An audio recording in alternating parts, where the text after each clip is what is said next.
बातमी आहे दिलीप वळसे पाटील यांनी केलेल्या वक्तव्यासंदर्भात शरद पवारांवर जेवढं तुमचं प्रेम तेवढं माझंही आहे असं वक्तव्य वळसे पाटील यांनी केलंय। वळसे पाटील यांनी भाषण सुरू असताना शरद पवार जिंदाबादच्या घोषणा दिल्यात। दिलीप वळसे पाटील यांनी प्रत्युत्तर दिलंय।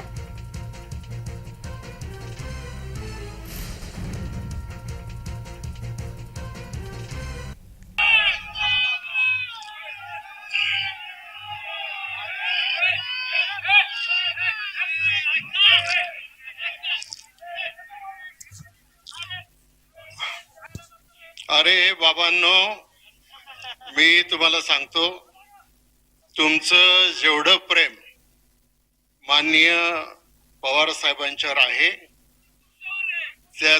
तेच प्रेम माझं त्यांच्यावर पण आहे।